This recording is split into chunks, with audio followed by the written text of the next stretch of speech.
Hello. Okay, today I'm going to talk to you about vision boards. So, at the beginning of 2018, I was still back living in Cambridge, in our beautiful home, and had my business of dyeing yarn with a beautiful studio out the back that I did in with cats. I think I still had the chickens. I still have the chickens. I don't know. And Bonnie was still living at home, but working full time. And one day we decided, I think it was one evening, we decided we're going to do some vision boards. We're going to, And she worked at a place that had a whole pile of old magazines, the really nice ones, the ones that are in that nice matte paper, not glossy paper, like nice magazine. So she brought a pile home, and we got some large sheets of white cardboard and sat down one night. Pretty sure I probably had a glass of wine, we had some music on, and just started cutting out things that jumped out to us, like pictures, words, colors, images, and and Bonnie commented at one stage, like, mine was just chaos. I just cut random shapes, and hers was beautiful and precise and well cut out.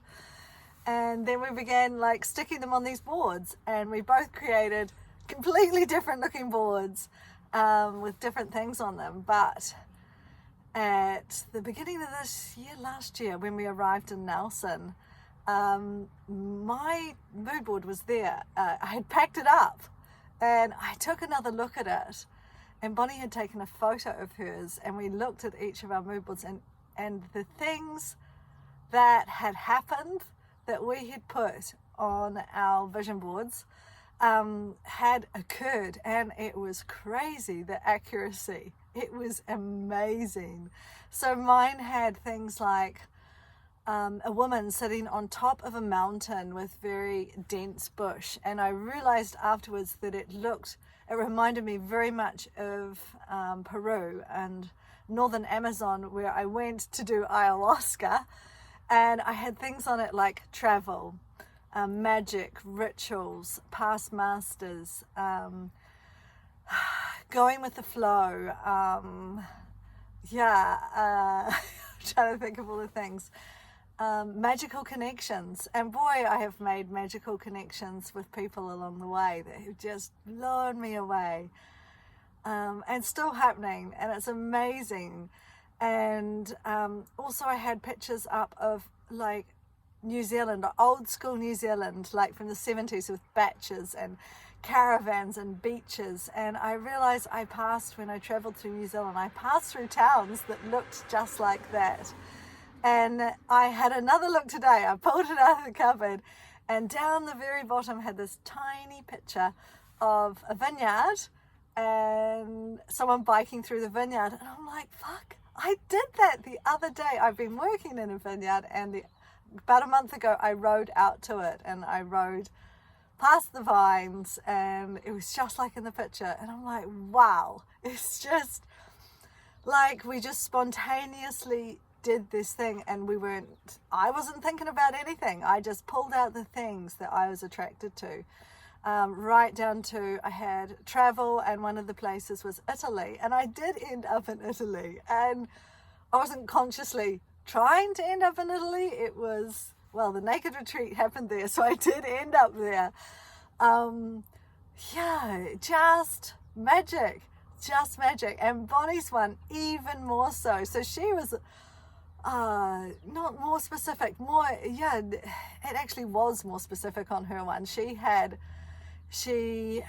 a guy in front of an old school car with a surfboard on top, and he's tall, and he's got long brown hair, and a surfer. And then she has with doing woodwork and things doing with wood, and also a baby in her picture. And one of the words she'd put down was king. And boy, she found her king. So Jonas, her partner, is tall and he's a surfer. He has long brown hair, and he's a builder, a German builder. So yeah, and she's had a baby, and it's like, wow, it's just like, it blew us away, the accuracy of everything on our boards that have come to pass in not that long. So beginning of 2018 till now. And so I am just sharing this to enthuse you that if you feel the urge, if you're feeling a bit stuck or wanting to create something new or dreaming of things, then give it a go. Give a vision board a go and just make it fun. Make it fun. Don't get too serious about it, and don't try to shape up rigidly what you want, but just whatever grabs you from pictures or words or anything, whatever you feel attracted to, and create it. And we just put ours up. Mine was in the spare room where I did my yarn stuff, so I'd see it occasionally, and Bonnie's was on the wall in her room. So it wasn't as if we did it and it was fun, but we didn't, and then we sort of let it go. You catch glimpses of it, but it wasn't an effort. We weren't making an effort to try and create these things, but boy, these things happened, and God, my life looks completely different to back then, beginning of 2018. I don't think a single thing is the same, and I am forever thankful and grateful for that. And yeah, we've both found it a really magical way of creating our realities. So yeah, I encourage you, give it a go, do it with some friends, make it fun. And yeah, and it can be about anything. It could be about work, it could be about a partner, a mate, travel, anything. Just have fun with it. So yeah, have a great day.